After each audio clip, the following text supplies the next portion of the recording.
창세기 19장 1절부터 11절입니다. 제가 읽겠습니다. 저녁 때에 두 천사가 소돔에 이르렀다. 롯이 소돔성 어귀에 앉아있다가 그들을 보고 일어나서 맞으며 얼굴을 땅에 대고 엎드려 청하였다. 두 분께서는 가시는 길을 멈추시고 이 종의 집으로 오셔서 발을 씻고 하룻밤 머무르시기 바랍니다. 내일 아침에 일찍 일어나셔서 길을 떠나시기 바랍니다. 그들이 대답하였다. 아닙니다. 우리는 그냥 길에서 하룻밤을 묵을 생각입니다. 그러나 롯이 간절히 권함으로 마침내 그들이 롯을 따라서 집으로 들어갔다. 롯이 그들에게 누룩넣지 않은 빵을 구워서 상을 차려주니 그들은 롯이 차려준 것을 먹었다. 그들이 잠자리에 들기 전에 소돔성 각 마을에서 젊은이 노인 할 것 없이 모든 남자가 몰려와서 그 집을 둘러쌌다. 그들은 롯에게 소리쳤다. 오늘 밤에 당신의 집에 온 그 남자들 어디에 있어?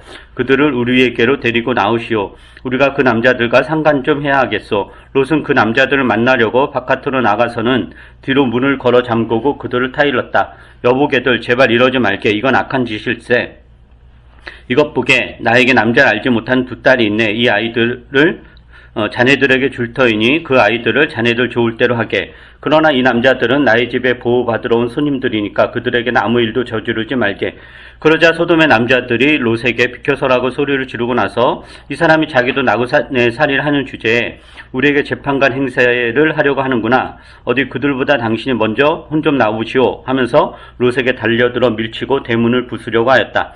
안에 있는 두 사람이 손을 내밀어 롯을 안으로 끌어들인 다음에 문을 닫아 걸고 그 집 대문 앞에 모여든 남자들을 젊은이 노인 할 것 없이 모두 쳐서 그들의 눈을 어둡게 하여 대문을 찾지 못하게 하였다. 오늘 읽은 본문으로 동성애를 정죄하는 일부 기독교인들이 있는데 이 본문이 그것과는 아무 상관이 없다라는 건 다 알 겁니다. 그래서 이 본문이 동성애를 정죄하는 것인가에 대해서는 예전에 했던 설교에서 제가 충분히 했기 때문에 오늘은 그 이야기는 하진 않을 거고요. 오늘은 좀 더 본문에 집중해서 이 본문이 무엇을 의미하는지 그리고 오늘날 우리에게 어떤 교훈을 주는지 좀 살펴보려고 하는데 오늘 다 못할 거는 같고 오늘하고 다음 주 한 두세 번 정도 할 것 같습니다. 두 천사가 이제 소돔을 방문하죠. 그 방문하는 이유는 뭐냐면은 창세기 18장 20절부터 22절에 보면 이런 말씀이 있습니다. 주님께서 또 말씀하셨다. 소돔과 고모라에서 들려오는 저 울부짖는 소리가 너무 크다. 그 안에서 사람들이 엄청난 죄를 저지르고 있다. 이제 내가 내려가서 거기에서 벌어지는 모든 악한 일이 정말 나에게까지 들려온 울부짖음과 같은 것인지를 알아보겠다. 그 사람들은 거기에서 떠나서 소돔으로 갔으나 아브라함은 주님 앞에 그대로 서 있었다. 이 두 천사 혹은 두 사람이라고 표현도 하고 두 천사라고 표현도 하는데 소돔을 이제 방문하죠. 그 이유가 뭐였냐면은 하나님께서 이 소돔과 고모라의 죄악이 너무 극심해서 돌이킬 수 없을 정도로 매우 구각해서 심판을 하기로 작정합니다. 그래서 이제 직접 내려오셔서 그들의 죄악의 실상을 보겠다라고 하셨고 그 두 천사를 소돔과 고모라에 보내서 죄악의 실상을 보도록 합니다. 그래서 이제 소돔의 죄악이 실제로 어떠한지를 보기 위해 출발한 두 천사가 저녁 즈음에 이제 소돔에 당도했다라는 언급으로 이 19장 이야기가 그 유명한 소돔 이야기가 이제 시작이 됩니다. 그렇다면 이 19장에 나오는 이 사건은 하나님이 심판할 수밖에 없었던 소돔과 고모라의 대표적인 죄악이 뭔지, 소돔과 고모라가 다양한 죄악을 저질렀을 거 아니에요?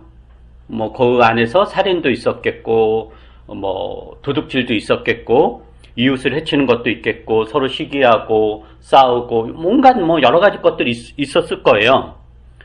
그런데 그 수많은 죄악을 관통하는 핵심적인 죄악이 무엇인지에 대한 이야기가 19장의 이야기예요.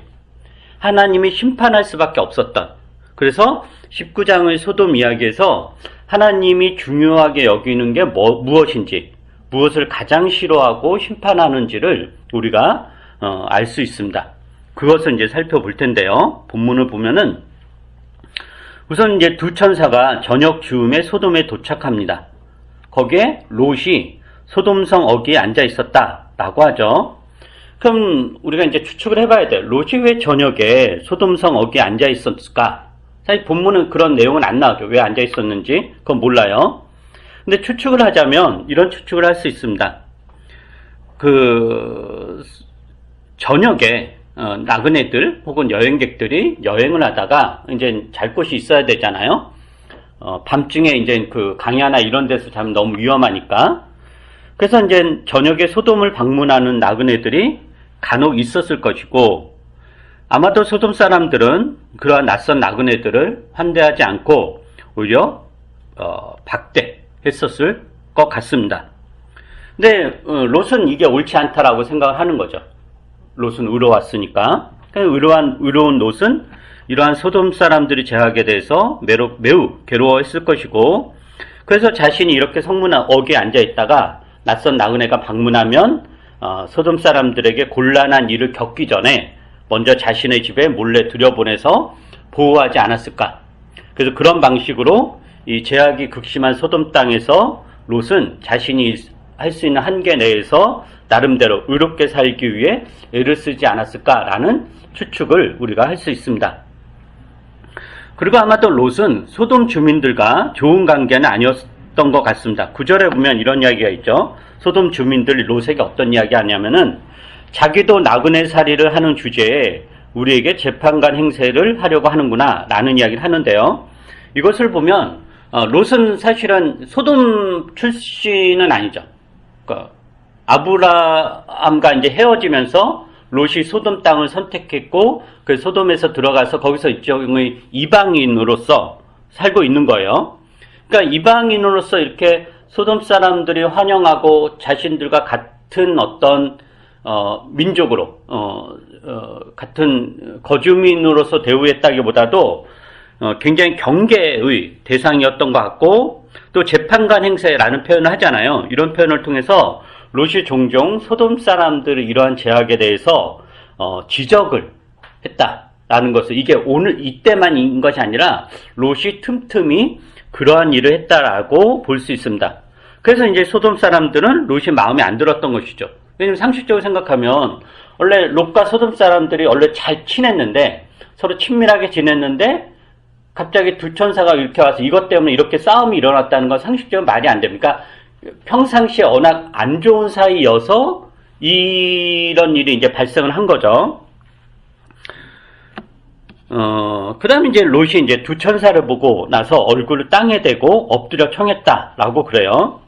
근데 여기서 롯이 두 천사를 하나님의 사자로 여겼는지는 모르겠습니다. 그런 내용은 안 나와요. 본문을 보면 롯이 두 천사의 정체를 알았다기보다는 여행객으로 여겼을 가능성이 더 높아요. 왜냐면 2절에 그런 이야기가 있죠. 두 분께서는 가시는 길을 멈추시고 그 다음에 쭉 나와서 내일 아침에 일찍 일어나셔서 길을 떠나시기 바랍니다 라는 말을 하잖아요. 이걸 통해서 롯이 이 두 사람을 하나님이 보낸 천사로 여겼던 게 아니라 그냥 여행객으로 여겼던 거예요. 그래서 계속 여기 그냥 겉에 길에서 이 사람들은 노숙을 한다고 그랬는데, 그러면 큰 일을 당할 수 있으니까 우리 집에 와서 머물다 가라. 그리고 아침 일찍 가라고 하잖아요. 아침 일찍 가라고 하는 이유는 뭐냐면은 새벽 일찍 가라는 거예요. 왜냐면은 낮에 갔다가 소돔 사람들 눈에 띌 것이고 그럼 큰 공경을 당할 것이니까 새벽 일찍, 그러니까 소돔 사람들 몰래 이 도시를 떠나라 라는 그런 맥락이다 라는 거예요. 그럼 어쨌든 롯이 이제 두 천사를 자신의 집에 이제 초대를 해요. 여행객이니까 하루 종일 걷다가 저녁쯤에 이제 도착을 한 거잖아요. 그럼 당연히 땀도 많이 흘렸을 것이고, 발도 많이 먼지로 더러워졌을 것이고, 또 배도 고플 것이니까, 롯이 음식도 대접하고, 씻을 물도 주고, 잠자리도 이렇게, 제공을 이렇게 합니다. 그리고 이것을 소돔 사람들이 눈치채지 못하도록 아주 은밀하게 모시는 거예요. 그러니까 저녁이면 이제 밤을 이야기하는 거거든요. 밤에 들인 거고 새벽 일찍 떠나라. 그러니까 소돔 사람들이 알면 큰일을 겪을 수 있으니까 가급적 이제 몰래 이 일을 진행을 하려고 했던 거죠. 근데 사람 눈을 속일 수 없다고, 피할 수 없다고 소돔 주민들이 밤늦게 롯의 집에 손님들이 머문다는 사실을 알게 돼요. 4절에 보면 이런 표현이 있어요. 소돔성 각 마을에서 젊은이 노인 할 것 없이 모든 남자들이 몰려들어서 롯의 집을 둘러쌌다라고 그래요. 근데 이 표현은 물론 가장법이에요. 가장법. 성경에서 이제 가장법이 자주 쓰이는데 소돔에 사는 사람들이 몇 명인지는 모르지만 굉장히 큰 도시였을 텐데 그 큰 도시에 사는 모든 남자들, 문자적으로 모든 남자들이 몰려와서 롯의 집을 에워쌌다라는 건 현실적이지 않아요. 현실적이지 않은데 근데 창세기 저자가 이런 가정법을 쓴 이유는 뭐냐면은 소돔의 죄악이 얼마나 심각한지를 표현하기 위한 것입니다. 그러니까 지금 하나님이 소돔을 심판하겠다라는 거잖아요. 근데 하나님이 심판하는 이 소돔의 죄악은 일부 사람들의 죄악이 아니라 그 도시에 사는 모든 사람들의 죄악이라는 것. 즉 직접적이든지 간접적이든지 간에 소돔의 죄악에 그 도시 사람들이, 소돔 사람들이 모두 참여하고 있다라는 것을 보여주는 거예요. 즉 의인이 없다라고 하는 거죠. 아브라함과 하나님과의 대화에서 하나님이 어떤 이야기를 했냐면은 나는 악인을 심판하기 위해서 의인을 희생시키지 않는다. 이게 하나님의 마음이었고 아브라함도 그걸 확인하는 거죠. 그래서 소돔이 심판받을 때 소돔의 죄악에 참여하지 않은 억울한 희생자는 없다라는 맥락에서 젊은이 노인 할 것 없이 젊은이 어린애를 이야기하는 거야. 할 것 없이 모든 남자들이 몰려들어서 롯의 집을 에워쌌다라고 표현하는 거죠. 그 다음에 이들이 한밤중에 롯의 집에 몰려와서 무엇이라고 소리를 지르냐면은 5절에 보면 롯에게 이제 소리를 쳤다 그래요. 여기서 소리쳤다는 표현은 협박했다라는 거예요. 어떤 사람인지 완전히 궁금해서 다정하게 말을 건네고 이런 것이 아니라 매우 위협적으로 협박을 한 거예요. 소돔 사람들이 롯에게 소리 지르면서 오늘 밤에 당신의 집에 온 그 남자들이 어디에 있어? 그들을 우리에게로 데리고 나오시오. 우리가 그 남자들과 상관 좀 해야 하겠어 라고 합니다. 우리말 번역은 이제 존댓말로 하잖아요. 그래서 굉장히 소돔 사람들이 나름대로 신사적으로 했을 것 같은데 이건 그냥 번역을 이렇게 존댓말로 한 거지 그냥 우리가 그럼 막 시인에 막 쌍욕을 하고 막 이렇게 무지막지하게 몰려들면서 이렇게 소리를 치고 막 그런 거 있잖아요. 그런 맥락인 거예요. 무슨 뭐 존댓말을 하고 이렇게 해야 되겠어, 저렇게 해야 돼 이런 게 아니다라는 거죠. 그 다음에 여기서 이제 상관 좀 해야겠소 라는 표현이 있어요. 이거는 이중적 의미가 있는데 문자적으로는 알아야 하겠다라는 거예요. 알아야 하겠다. 즉 그 사람들의 정체를 알아보겠다라는 의미이기도 하고 그리고 간혹가다 성관계를 의미하기도 해요. 예를 들면 아담이 하와 동침하다 해서 가인을 낳았다 이런 표현이 있잖아요. 창세기에 보면 여기서 동침하다라는 단어가 여기서 쓰여진 야다, 그러니까 히브리어로 야다라는 단어인데 알다라는 게 또 어떤 맥락에서는 이제 성관계를 의미하는 거예요. 근데 이제 중요한 것은 여기서 내가 저 사람들과 상관해야겠다, 알아야겠다라는 것은 그게 단순히 알아야 하겠다는 것이든지 성관계이든지 간에 우호적인 표현이 아니라 협박과 폭력이 담긴 표현입니다. 그러니까 소돔 사람들은 낯선 방문객이 왔어요. 그럼 도대체 저 사람들 어떤 사람들인지 이런 어떤 단순한 궁금함, 호기심 때문에 이렇게 온 것이 아니라 적개심을 가지고 경계를 하고 그들을 없애려고 우리가 그들을 알아야겠다라고 표현하는 것입니다. 그렇다면 왜 소돔 사람들은 자신들에게 별 위협도 되지 않을 것? 이 두 사람이 무슨 힘이 있겠어요? 무기가 있던 것도 아니고 아무 힘도 없는 그냥 오랜 그 여행에 지쳤던 사람들일 텐데 이 두 사람에 대해서 이토록 경계를 하고 폭력을 행사하려는 것일까? 라는 거죠. 소돔 사람들이 천성적으로 폭력적이어서 그런 건가? 혹은 문명화가 덜 된 그런 미개인들이어서 혹은 태어날 때부터 폭력적인 성향을 가지고 태어나서 이런 식으로 사람들을 대하는 것인가? 라는 거죠. 이제 많은 사람들이 어떤 흉악범죄가 일어나면 그런 뉴스에 이런 흉악범죄, 그냥 범죄도 아니고 굉장히 흉폭한 방식으로 뭐 살인을 하거나 강간을 하거나 이렇게 착취를 하는 그런 뉴스를 우리가 이제 가끔 보잖아요. 그럴 때 이제 많은 사람들이 그 범죄자를 어떤 식으로 취급하냐면은 악마화합니다. 악마화. 즉 흉폭한 방식으로 살인을 하거나 약자를 잔인하게 학대하거나 착취한 범죄자에 대해서 우리가 주로 어떤 표현을 쓰냐면은 인간의 탈을 쓴 악마, 짐승만도 못한 인간, 이런 식으로 악마화해요. 물론 이런 것은 범죄의 어떤 흉폭성과 범죄자에 대한 어떤 분노의 표현이죠. 너무 내 일은 아니지만 내가 들었을 때 그래도 공감이 되는 거잖아요. 그래서 이제 저 짐승만도 못한 인간들, 쟤네들은 인간도 아니야, 악마야, 이렇게 이제 표현하는 거죠. 근데 그런 범죄자를 악마화하는 게 또 어떤 의미도 있냐면은 우리는 그런 범죄와는 아무 상관이 없는 사람들이다라는 것을 드러내기도 합니다. 즉 저런 범죄는 악마나 저지를 수 있는 범죄로 치부하므로 그 범죄에 대한 사회의 책임이나 우리 주변의 평범한 사람들도 누구나 그런 범죄를 저지를 수 있다라는 것을 인정하지 않는 게 어떤 흉폭한 범죄자를 악마화하는 것입니다.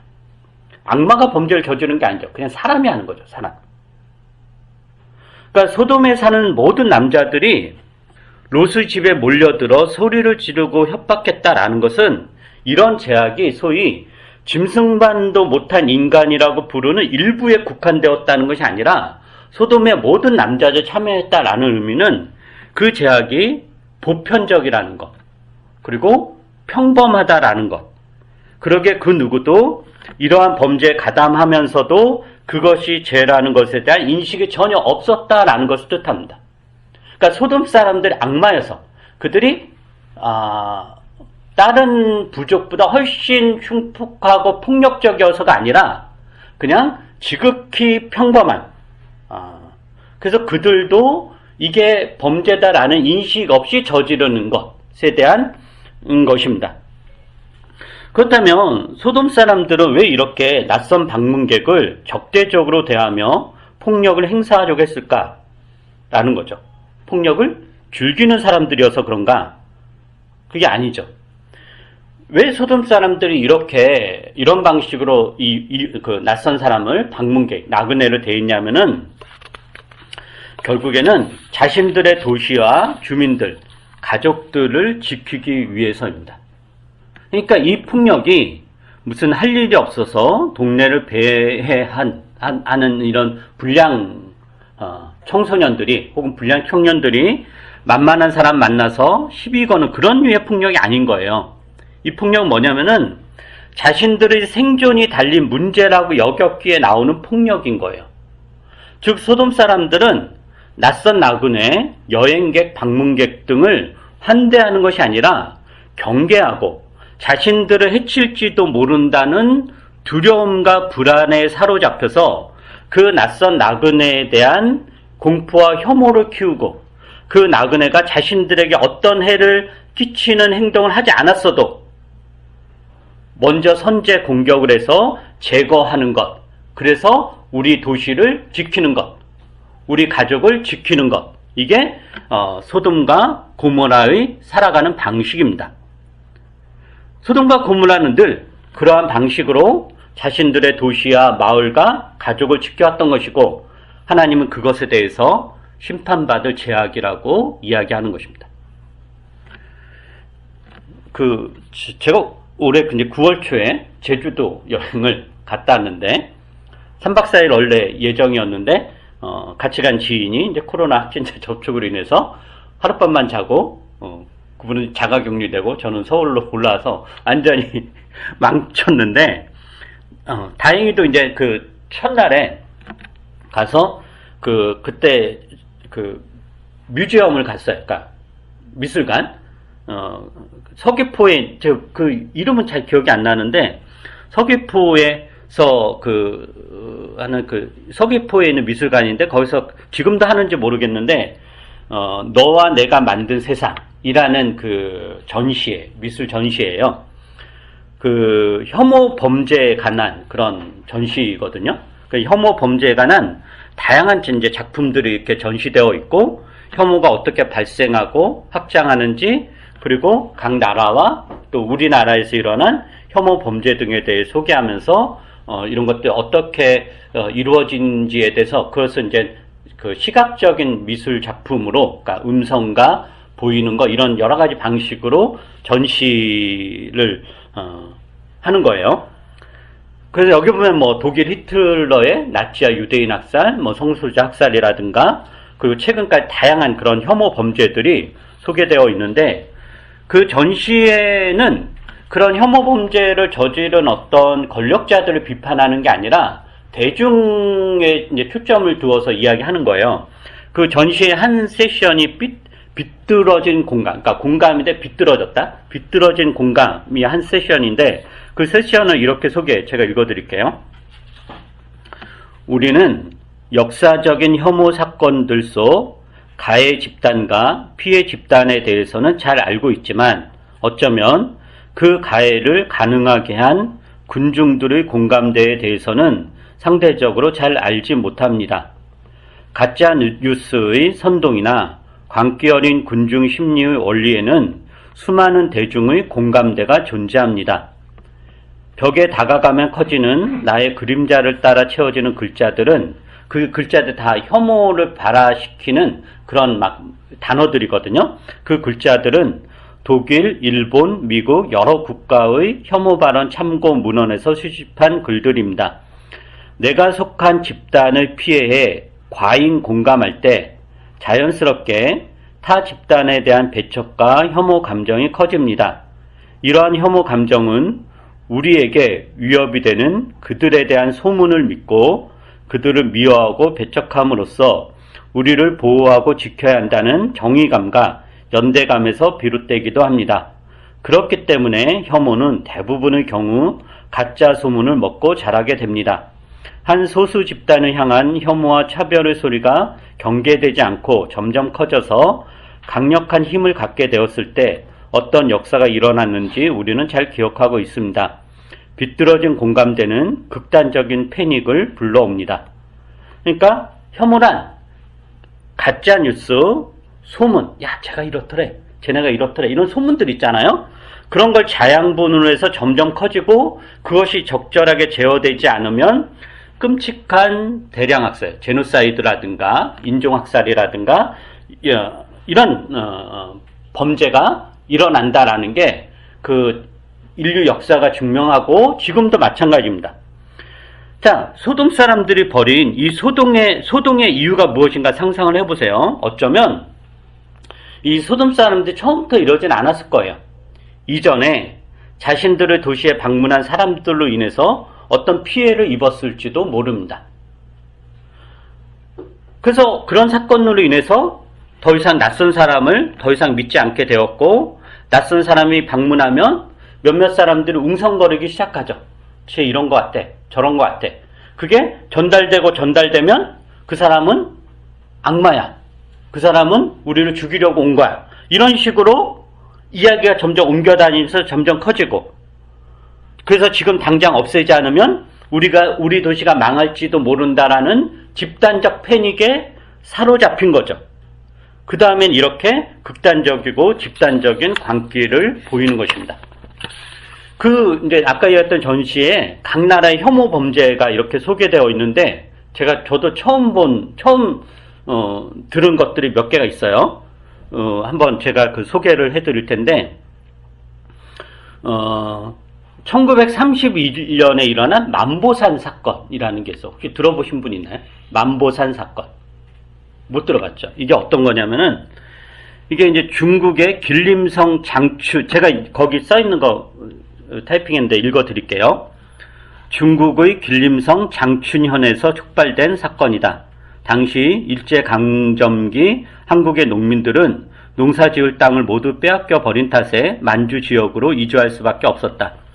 그러나 일제는 중국 침략을 염두에 두고 있었기에 이를 방관하기보다는 전략적으로 이용하기로 했다. 만주에 거주하는 한국인 농민과 중국인 농민의 지배권을 두고 중국과 일제는 첨예하게 대립하였다. 그때 일제는 중국인 하경덕이라는 자를 매수하여 만보산 지역 수로를 개척하기로 한다. 이 사업은 지역 농민들에게 피해를 줄 만큼 무리한 사업이었으며 게다가 하경덕은 사업의 필두에 한국인 농민을 두어 중국 농민들과의 충돌을 의도적으로 유도했다. 결국 한국 농민들과 중국 농민들의 깊어지는 갈등의 골이 터지며 무력 충돌이 발생했는데 중국과 일본 경찰의 총격전까지 일어난 참사가 벌어졌다. 다행히 사상자는 없었으며 빠르게 진정되었다. 그러나 일본의 언론은 한국의 이 사건을 과장하여 보도하였고 만주에서 중국인의 손에 무참히 죽어간 한국 농민들에 대한 거짓 뉴스를 본 한국인들은 분노에 찬 학살을 벌였다. 인천을 시작으로 경성, 부산, 천안, 원산, 평양, 대전 등 각지에서 중국인을 향한 구타, 살해 등 잔인한 폭력 사태가 시작되었다. 이 기간 동안 일제는 한일 양국에서 중국인 배척을 목적으로 한 선동과 은밀한 공작 행위를 더욱 가속화했으며 한국과 일본 내에서 죽은 중국인이 수백 명에 달했다. 이후 이를 간파한 한국 측은 일제에 매수되어 거짓 뉴스를 전파한 기자를 사형에 처하고 사건의 내막을 중국에 알렸다. 이로 인해 중국과 만주에서는 반일 감정이 극에 달았고 중국인들과 한국의 독립투쟁과도 협력하며 일제에 저항할 수 있었던 계기가 되었다. 그러니까 이 만보산 사건은 이 거짓 뉴스, 가짜 뉴스로 인해서 그러니까 조선 땅에 살고 있던 수많은 하교들이 혐오 범죄의 대상이 돼서 수백 명이 죽어간 그런 사건입니다. 그 다음에 이제 1888년에 일어난 제중원 소동이라는 것도 있어요. 이것도 아마 잘 모를 텐데 저도 이제 처음 들었던 건데 제가 읽어드릴게요. 이게 1888년에 일어난 일이에요. 우리나라에서. 근대 한국과 중국은 초기 서구 문물을 수용에 관해 민감한 태도를 일관했다. 열강의 힘에 의한 개항 이후 급격히 변화하는 시민사회를 마주한 기득권층에게 서구의 문화는 곧 눈의 가시 같은 존재였다. 특히 개인의 존재와 자유를 중요시 여기는 그들의 종교인 기독교의 확산을 가장 경계했다. 그래서인지 배간의 선교사들과 개종한 한국인들에 대한 박해도 일어나곤 했다. 그러한 시기를 보내던 중 선교사들은 고아원을 설립하고 고아들을 보살피기 시작했는데 당시 한국인들은 자신들의 가족도 아닌 어린이들을 어떠한 보상도 없이 받아들인다는 행위 자체를 이해하지 못했다.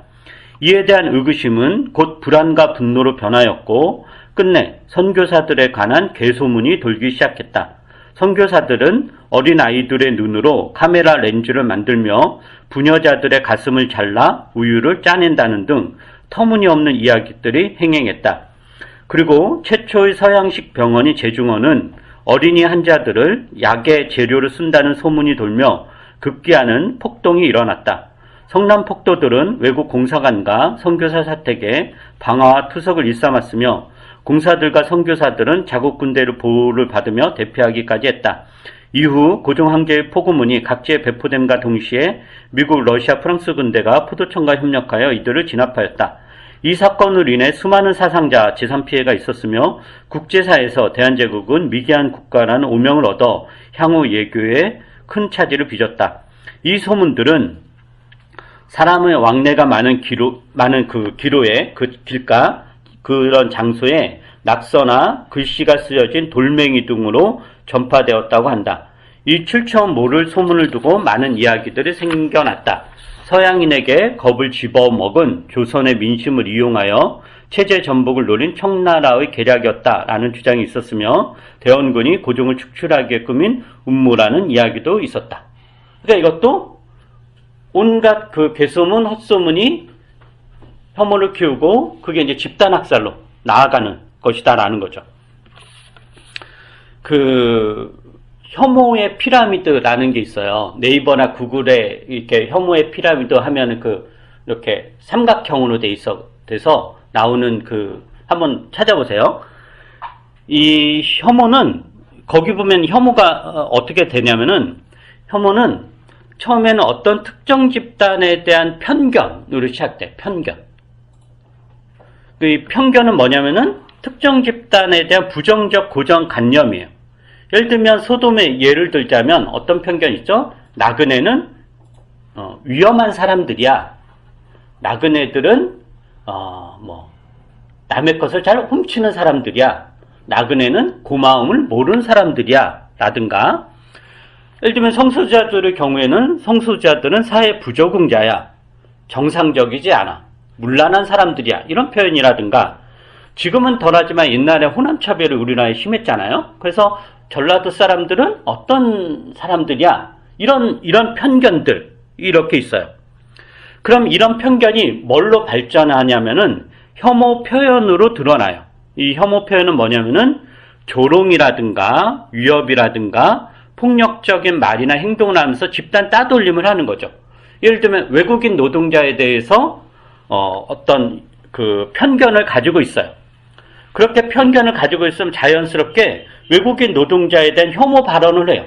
그러니까 버스에 외국인 노동자가 앉아있는데 일어나, 어떻게 너 따위가 자리에 앉아있어, 이런 표현을 한다던가, 뭐 배우지 못한 것들이라든가 무식한 자들이라든가, 또 뭐 우리나라는 그런 거 없지만 예전에 그 옛날에 그 LA 폭동 기억나시죠? 엄청난 사건이었는데 그 촉발된 것 중에 여러 가지가 백인들이 건네는 돈은 손으로 받는데 흑인들이 건네는 돈은 손으로 받는 게 아니라 이렇다 내려놔, 이런 식으로, 이런 게 다 혐오 표현인 거죠. 혐오 표현. 그리고 그런 혐오 표현은 또 뭘로 발전하냐면은 차별 행위로 발전을 해요. 차별 행위라는 거는 직장에서의 차별이라든가 어느 특정 장소에 출입을 못하게 한다든가, 뭐 화장실을 옛날에 그 흑인 차별에 있을 때 화장실을 따로 이용하게 한다든가, 이런 식으로. 그리고 이제 그런 차별 행위가 만성화되면 중호 범죄로 발전을 하죠. 성소수자라는 이유만으로 폭력을 행사한다든가, 특정 종교를 믿는다는 이유만으로, 또는 어느 지역 출신이라는 이유만으로 폭행을 하거나 물건을 빼앗거나, 그리고 그런 것이 사회적으로 이제 제재가 되지 않는 거예요. 그리고 이제 그게 이제 발전하면은 궁극적으로 집단 학살, 즉 제노사이드라고 그 인종 학살로, 즉 특정 집단을 완전히 없애는 식으로 나오는 거예요. 그게 이제 유대인 학살이라든가 미얀마에서 일어나는 소수민족에 대한 그런 학살이라든가, 지금도 굉장히 곳곳에서 많이 일어나죠. 늘 있었고 지금 문명화된 현대사회에서도 자주 발생하는 일이에요. 소돔의 제약이 이러한 제약인 거예요. 그냥 몇몇 사람들, 불량배들이 와가지고 막 이렇게 나그네들 폭행하고 뭐 강간하고 이런 차원이 아니다라는 거예요. 그래서 하나님은 이러한 제약을 끔찍하게 싫어하며 이러한 제약에 분노시하며 심판하는 것입니다. 그러니까 소돔의 제약은 단지 낯선 방문객이 소돔에 왔고 그 사람들 희롱거리를 삼고 폭력을 하는 그런 해프닝이 아니라 낯선 사람에 대한 혐오가 사회 전반에 걸쳐서 팽배한 것이죠. 그래서 소돔은 망합니다. 우린 여기서 유념해 두어야 될 것이 있습니다. 소돔 사람들이 이렇게 한 것은 자신들을 지키기 위해서였죠. 자신들의 도시와 주민과 가족들을 지키기 위해서 이렇게 한 거예요. 살려고. 그러나 그들이 지키고자 하는 방식으로 그들은 망합니다. 이것이 우리에게 주는 어떤 교훈이 있는지 그건 각자 한번 생각을 해보시기 바랍니다. 기도하겠습니다. 우리가 오늘 소돔과 고모라의 그 이야기를 통해서 어떤 사람에 대하여 갖는 편견, 어떤 특정 집단에 대하여 갖는 이 편견이 어떻게 끔찍한 범죄로 발전하는지, 그리고 그것이 얼마나 하나님이 싫어하는 가증된 죄악인지를 우리가 다시 한번 확인을 합니다.